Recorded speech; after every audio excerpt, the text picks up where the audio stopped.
Hello दोस्तों, नमस्कार। स्वागत है आप सभी का educational study one YouTube channel पे। तो देखिए दोस्तों, SSC GD constable exam 2023 continue आपके एग्जाम चल रहे हैं। आज आपके 1 फरवरी का चारों ही शिफ्टों का, चौथी शिफ्ट का, तीसरी शिफ्ट का, दूसरी और पहली शिफ्ट का एग्जाम खत्म हो चुका है। तो चारों ही शिफ्टों का एग्जाम एनालिसिस आपके इस वीडियो में कवर कराया जाएगा। वीडियो में करवाए गए सभी क्वेश्चन 100% रियल, ओरिजिनल और ऑथेंटिक रहेंगे। विद एक्स्ट्रा फैक्ट्स के साथ सभी क्वेश्चनों को आपको इस वीडियो में कवर कराया जाएगा। तो आज 1 फरवरी को जिनका भी एग्जाम था वो सभी साथी वीडियो में ध्यान से अंत तक बने रहिएगा। आपको अपनी शिफ्ट के सभी क्वेश्चनों का राइट आंसर इसी वीडियो के माध्यम से पता लग जाएंगे। तो चलिए दोस्तों, वीडियो को शुरू करते हैं। पहले हम 1 फरवरी फोर्थ शिफ्ट में पूछे गए सभी क्वेश्चनों को कवर करेंगे। तो फोर्थ शिफ्ट का पहला क्वेश्चन पूछा गया, 50वें चीफ जस्टिस ऑफ इंडिया कौन है? तो 50वें चीफ जस्टिस ऑफ इंडिया बने हैं धनंजय यशवंत चंद्रचूड़। ठीक है दोस्तों, उन्होंने 9 नवंबर 2022 को भारत के 50वें मुख्य न्यायाधीश के रूप में शपथ ली। ठीक है, तो धनंजय यशवंत चंद्रचूड़ इस क्वेश्चन का आपका बिल्कुल राइट आंसर था। फोर्थ शिफ्ट का नेक्स्ट क्वेश्चन पूछा गया कि बिहू त्योहार कुल कितने प्रकार के होते हैं? तो बिहू त्योहार को कुल 3 प्रकार से मनाया जाता है। एक तो होता है रंगोली या बोहाग बिहू, जो कि अप्रैल में मनाया जाता है, कंगाली या काटी बिहू जो अक्टूबर में मनाया जाता है, भोगाली या माघ बिहू जो कि जनवरी में मनाया जाता है। तो बिहू त्योहार को कुल 3 प्रकार से सेलिब्रेट किया जाता है, जो कि आपसे पूछा गया था। अगले क्वेश्चन में पूछा गया फोर्थ शिफ्ट में, मंत्री परिषद किसके प्रति जिम्मेवार होती है? तो देखिए दोस्तों, जो मंत्री परिषद होती है वो लोकसभा के प्रति क्या है, जिम्मेवार होती है। अगला क्वेश्चन आपसे पूछा गया कि रणजी ट्रॉफी की शुरुआत कब हुई थी? तो रणजी ट्रॉफी की शुरुआत हुई थी आपके 1934 में। और वर्तमान 2022 के विजेता कौन है? मध्य प्रदेश है। इन्होंने महाराष्ट्र को हराकर खिताब जीता और महाराष्ट्र सर्वाधिक बार 41 बार रणजी ट्रॉफी का विजेता रहा है। और रणजी ट्रॉफी की शुरुआत कब हुई थी? 1934 में हुई थी। तो 1934 इस क्वेश्चन का राइट आंसर था। अगले क्वेश्चन में पूछा गया, द्रोणाचार्य पुरस्कार किसको दिया जाता है? तो द्रोणाचार्य जो पुरस्कार है वो खेल के प्रशिक्षक यानी कि खेल के जो कोच होते हैं उन्हें दिया जाता है। और द्रोणाचार्य पुरस्कार की शुरुआत 1985 में हुई थी, जो इस क्वेश्चन का राइट आंसर था। अगले क्वेश्चन में पूछा गया, धम्म अपनाने वाले मौर्य शासक कौन थे? तो वे थे मौर्य शासक सम्राट अशोक। तो सम्राट अशोक इस क्वेश्चन का राइट आंसर था। इसके अलावा सांची का स्तूप और अशोक स्तंभ, इसका निर्माण भी आपके सम्राट अशोक के द्वारा ही करवाया गया। अगले क्वेश्चन में पूछा गया, नगर पालिका किस अनुसूची में आती है? देखिए दोस्तों, जो नगर पालिका है ये 12वीं अनुसूची में आती है। ठीक है दोस्तों, तो ये इस क्वेश्चन का आपका राइट आंसर था। अगले क्वेश्चन में पूछा गया, कलेजे को ठंडक पड़ना मुहावरे का सही अर्थ? तो कलेजे को ठंडक पड़ना यानी कि संतुष्टि मिलना। तो संतुष्टि मिलना इस क्वेश्चन का राइट आंसर था। अगले क्वेश्चन में पूछा गया, अनाथ का विलोम शब्द क्या है? तो अनाथ का हो जाएगा सनत। ठीक है, तो ये इस क्वेश्चन का आपका बिल्कुल राइट आंसर था। अगले क्वेश्चन में पूछा गया, कमल का पर्यायवाची शब्द बताइए। तो कमल के पर्यायवाची शब्द हो जाएंगे जलज, पंकज, नीरज। ये क्या रहेंगे? कमल के प्रमुख पर्यायवाची शब्द रहेंगे। अगले क्वेश्चन में पूछा गया, भारत में जनगणना पहली बार कब हुई थी? 1872 में हुई थी। ठीक है दोस्तों, और लगातार जो जनगणना हुई थी नियमित, वो कब हुई थी? 1881 में हुई थी, लॉर्ड रिपन के समय में।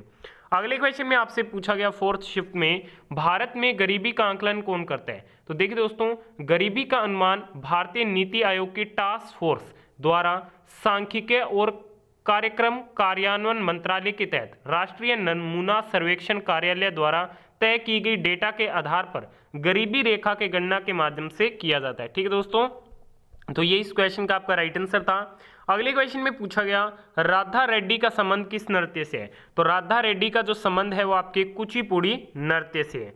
अगले क्वेश्चन में पूछा गया, शिलालेख का संबंध किससे है? तो भारत में शिलालेख का प्रचलन सर्वप्रथम अशोक ने किया था। तो अशोक इस क्वेश्चन का आपका राइट आंसर था। अगले क्वेश्चन में पूछा गया, हाल ही में किस नेता ने राष्ट्रीय कांग्रेस पार्टी छोड़ दी? तो राष्ट्रीय कांग्रेस पार्टी हाल ही में छोड़ दी गई है कपिल सिब्बल के द्वारा। ठीक है दोस्तों, तो कपिल सिब्बल इस क्वेश्चन का आपका बिल्कुल राइट आंसर था। तो चलिए दोस्तों, अब हम थर्ड शिफ्ट में पूछे गए क्वेश्चनों को कवर करेंगे। वीडियो में आगे बढ़े उससे पहले अभी तक आपने इस वीडियो को लाइक नहीं किया तो प्लीज जल्दी से लाइक कर दीजिए। आपको इस वीडियो में टारगेट कंप्लीट करना है पूरे 1000 लाइक्स का, तो दबा के इस वीडियो पे लाइक कीजिए। तो थर्ड शिफ्ट का पहला क्वेश्चन पूछा गया, बिहू किस राज्य का नृत्य है? तो बिहू असम राज्य का नृत्य है। बिहू नृत्य असम की संस्कृति का एक महत्वपूर्ण हिस्सा है। बिहू महोत्सव असम में 3 बार मनाया जाता है। यह मध्य अप्रैल, मध्य जनवरी और अक्टूबर के अंतिम सप्ताह में मनाया जाता है। थर्ड शिफ्ट का अगला क्वेश्चन पूछा गया, एनपीआर का फुल फॉर्म। तो एनपीआर की फुल फॉर्म होती है नेशनल पॉपुलेशन रजिस्टर, राष्ट्रीय जनसंख्या रजिस्टर क्या इसकी फुल फॉर्म होती है। नेक्स्ट क्वेश्चन में पूछा गया दूसरे एशियन गेम कब हुए थे। तो भारत में दूसरे जो एशियन गेम आयोजित हुए थे 1982 में हुए थे। भारत ने 2 बार एशियन गेम की मेजबानी की, पहली 1951 में और दूसरी की गई थी 1982 में। पहले एशियाई खेल 4 से 11 मार्च 1951 के मध्य नई दिल्ली में आयोजित किए गए थे। अगले क्वेश्चन में पूछा गया 10वीं पंचवर्षीय योजना कब से कब तक रही। तो 10वीं पंचवर्षीय योजना 2002 से 2007 तक रही, जो कि आपका राइट आंसर था। और 10वीं पंचवर्षीय योजना के अध्यक्ष थे अटल बिहारी वाजपेयी। और इस योजना का विकास दर का लक्ष्य रखा गया था 8.1%, लेकिन प्राप्त हुई थी 7.7%। अगले क्वेश्चन में पूछा गया यूपीएससी के चेयरमैन का कार्यकाल कितने वर्षों का होता है। तो यूपीएससी का अध्यक्ष 6 वर्ष की अवधि या जब तक वह 65 वर्ष की आयु का नहीं हो जाता तब तक बना रह सकता है, ठीक है, जो कि आपका राइट आंसर था। और यूपीएससी एक स्वतंत्र संवैधानिक निकाय है। यूपीएससी संविधान के अनुच्छेद 315 से 323 में उल्लेखित है, ठीक है। आपको एक्स्ट्रा डिटेल्स भी कवर करनी है, यहाँ से नेक्स्ट शिफ्ट में डेली क्वेश्चन रिपीट हो रहे हैं। अगले क्वेश्चन में पूछा गया गोला फेंक में महिलाओं के लिए गोले का वजन कितना रखा जाता है। तो गोला फेंक यानी कि जो शॉटपुट होता है, इसमें महिलाओं के लिए गोले का भार 4 किलोग्राम का होता है और पुरुषों के लिए 7.26 kg का होता है, ठीक है। तो ये आपका राइट आंसर था। अगले क्वेश्चन में पूछा गया विभाकर का पर्यायवाची शब्द। तो निशाकर, सोम, शशि, ये क्या है, विभाकर के पर्यायवाची शब्द होते हैं। थर्ड शिफ्ट का अगला क्वेश्चन पूछा गया सागा दावा फेस्टिवल सिक्किम में कौन से धर्म के लोग मनाते हैं। देखिए दोस्तों, सागा दावा महोत्सव सिक्किम में बौद्ध धर्म के लोगों के द्वारा मनाया जाता है, ठीक है दोस्तों। तो बौद्ध धर्म इस क्वेश्चन का आपका बिल्कुल राइट आंसर था। थर्ड शिफ्ट में अगला क्वेश्चन पूछा गया पीएम किसान सम्मान निधि योजना का उद्घाटन कब और किसने किया। तो इसका उद्घाटन प्रधानमंत्री नरेंद्र मोदी ने 24 फरवरी 2019 को उत्तर प्रदेश से किया था, ठीक है दोस्तों, जो इस क्वेश्चन का राइट आंसर था। अगले क्वेश्चन में पूछा गया टीकाकरण अभियान मिशन इंद्रधनुष कितने साल के बच्चों के लिए शुरू हुआ था। तो देखिए दोस्तों, इस अभियान के तहत 0 से 2 साल तक के उम्र के बच्चों और गर्भवती महिलाओं का क्या है टीकाकरण किया गया, ठीक है दोस्तों, जो कि इस क्वेश्चन का राइट आंसर था। अगले क्वेश्चन में पूछा गया तड़ित का पर्यायवाची शब्द। तो विद्युत, बिजली, दामिनी, सौदामिनी और गाज, ये क्या है, तड़ित के प्रमुख पर्यायवाची शब्द होते हैं। नेक्स्ट क्वेश्चन में पूछा गया पुलकेशिन द्वितीय ने किस नदी के तट पर हर्षवर्धन को हराया था। तो पुलकेशिन द्वितीय ने नर्मदा नदी के तट पर हर्षवर्धन को हराया था। चालुक्य राजा पुलकेशिन द्वितीय ने हर्षवर्धन को 618 ईस्वी में नर्मदा नदी के तट पर हराया था। अगले क्वेश्चन में पूछा गया हिंदुस्तान सोशलिस्ट रिपब्लिकन एसोसिएशन की स्थापना दिल्ली में कहां पे हुई। तो हिंदुस्तान सोशलिस्ट रिपब्लिकन एसोसिएशन की स्थापना दिल्ली में फिरोजशाह कोटला मैदान में हुई और इसकी स्थापना चंद्रशेखर आजाद, भगत सिंह, सुखदेव इत्यादि ने मिलकर की थी। अगले क्वेश्चन में पूछा गया अवसरों की समानता किस अनुच्छेद में है। देखिए दोस्तों, अवसरों की समानता अनुच्छेद 16 में है, समता का अधिकार अनुच्छेद 14 में, जाति लिंग आदि के भेदभाव पर जो निषेध है वो अनुच्छेद 15 में, छुआछूत का अंत अनुच्छेद 17 में, उपाधियों का अंत 18 में और प्रेस की स्वतंत्रता अनुच्छेद 19 में निहित है। अगले क्वेश्चन में पूछा गया जो आस्तिक ना हो उसे क्या कहते हैं। तो जो आस्तिक ना हो उसे नास्तिक कहा जाता है। थर्ड शिफ्ट का अगला क्वेश्चन पूछा गया समर्थन का विलोम शब्द बताइए। तो समर्थन का विलोम हो जाएगा विरोध। अगले क्वेश्चन में पूछा गया हरित क्रांति का मुख्य उद्देश्य क्या था। तो हरित क्रांति का मुख्य उद्देश्य था उन्नत किस्म के बीज और खाद का प्रयोग कर खाद्यान्नों का उत्पादन बढ़ाना। ये क्या था, हरित क्रांति का मुख्य उद्देश्य था। भारत में हरित क्रांति के जनक कौन है, एम एस स्वामीनाथन है, और विश्व स्तर पर हरित क्रांति के जनक कौन है, नॉर्मन बोरलॉग है। अगले क्वेश्चन में पूछा गया जिसकी लाठी उसकी भैंस मुहावरे का अर्थ बताइए। इसका अर्थ हो जाएगा जिसके पास दम हो वही राज करता है। अगला क्वेश्चन पूछा गया जड़ का विलोम शब्द क्या है। तो जड़ का क्या हो जाएगा, चेतन हो जाएगा। अगला क्वेश्चन पूछा गया थर्ड शिफ्ट का फाइनल क्वेश्चन है प्रधानमंत्री किसान सम्मान सम्मेलन 2022 का उद्घाटन किसने किया। तो ये नरेंद्र मोदी जी ने किया। तो चलिए दोस्तों, अब यहाँ से हम सेकंड शिफ्ट में पूछे गए क्वेश्चनों को कवर करेंगे। तो सेकंड शिफ्ट का पहला क्वेश्चन पूछा गया किस अनुच्छेद में भारत को राज्यों का संघ कहा गया है। तो भारत को राज्यों का संघ कहा गया है अनुच्छेद 1 में, जो कि इस क्वेश्चन का राइट आंसर था। अगले क्वेश्चन में पूछा गया 2011 जनगणना में सबसे कम साक्षरता दर किस राज्य की है? तो 2011 जनगणना में सबसे कम साक्षरता दर बिहार की है, सबसे अधिक किसकी है? केरल की है। और सबसे कम महिला साक्षरता दर किस राज्य की है? हरियाणा राज्य की है। अगले क्वेश्चन में पूछा गया फ्लाइंग सिख के नाम से किसे जाना जाता है? तो फ्लाइंग सिख के नाम से मिल्खा सिंह को जाना जाता है। तो मिल्खा सिंह इस क्वेश्चन का राइट आंसर था। अगले क्वेश्चन में पूछा गया रुक्मिणी देवी अरुंडेल का संबंध किससे है? तो रुक्मिणी देवी अरुंडेल का जो संबंध है वो भरतनाट्यम से है। ठीक है दोस्तों, तो भरतनाट्यम इस क्वेश्चन का आपका बिल्कुल राइट आंसर था। सेकंड शिफ्ट का अगला क्वेश्चन पूछा गया असम का सतरिया नृत्य किस आंदोलन से संबंधित है? देखिए दोस्तों, जो असम का सतरिया नृत्य है ये वैष्णव भक्ति आंदोलन से संबंधित है। तो वैष्णव भक्ति आंदोलन इस क्वेश्चन का आपका बिल्कुल राइट आंसर था।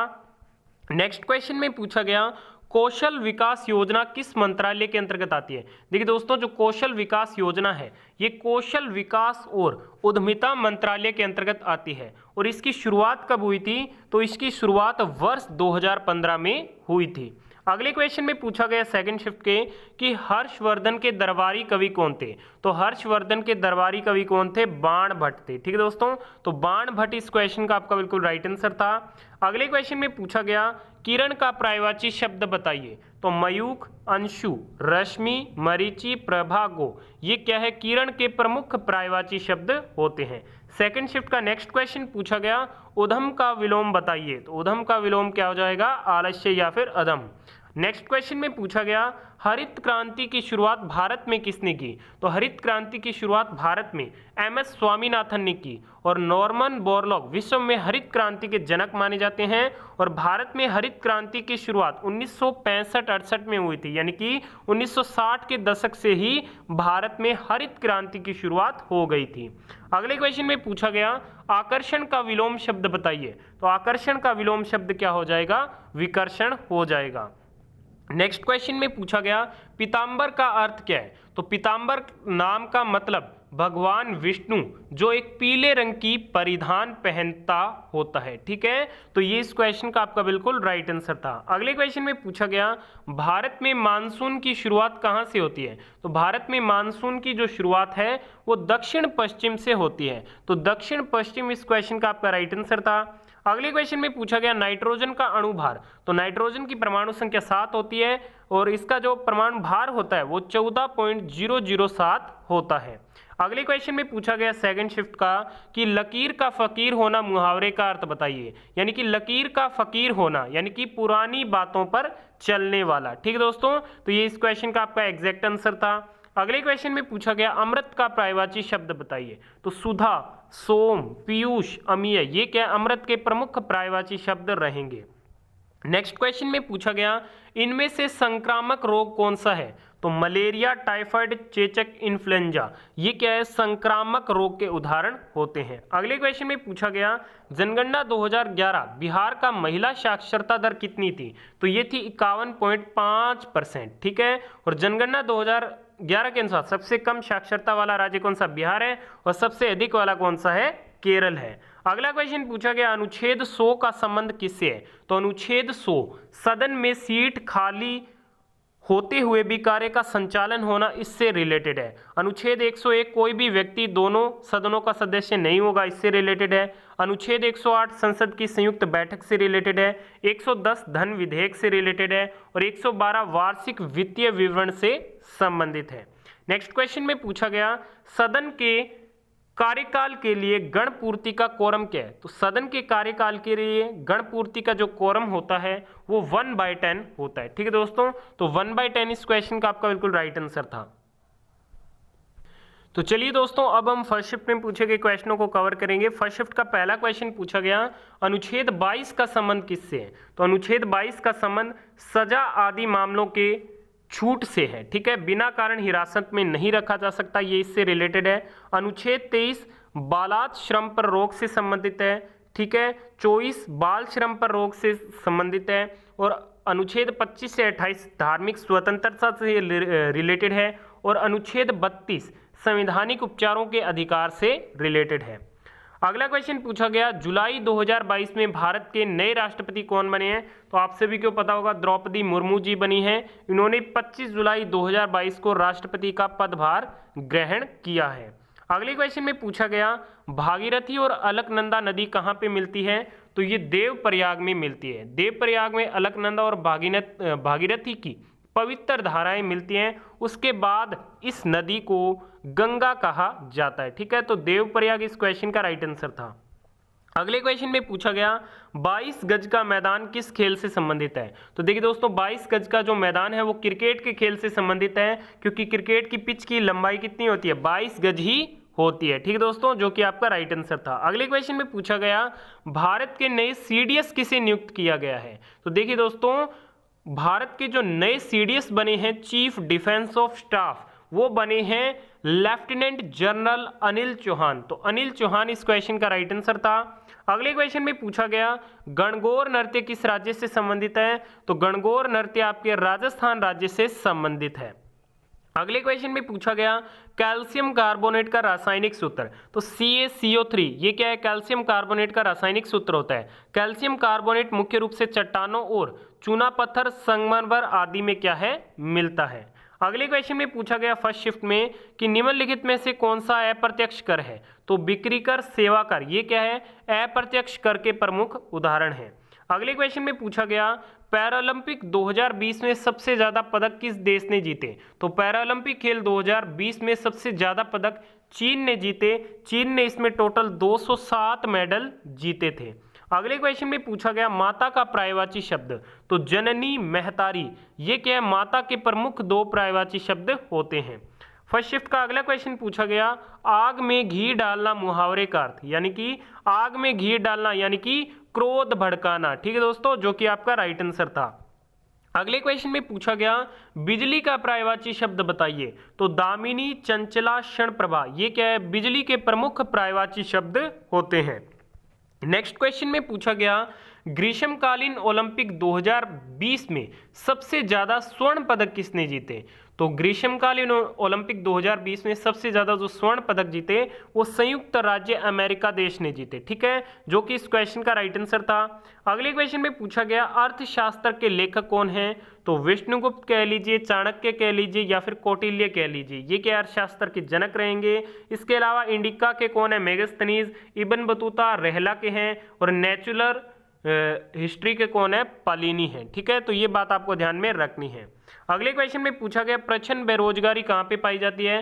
तो कृषि क्षेत्र में और ग्रामीण क्षेत्र में प्रचंड बेरोजगारी पाई जाती है। वह बेरोजगारी जो बेरोजगारी जैसे नहीं दिखे पर बेरोजगारी प्रचंड बेरोजगारी का ही जाती है। ठीक है दोस्तों, तो आज की चारों शिफ्ट में पूछे गए सभी क्वेश्चनों का एग्जाम एनालिसिस कर दिया आपने। वीडियो को यहाँ तक देखा, धन्यवाद। वीडियो पसंद आए प्लीज वीडियो को लाइक, शेयर और चैनल को सब्सक्राइब जरूर कीजिएगा। धन्यवाद।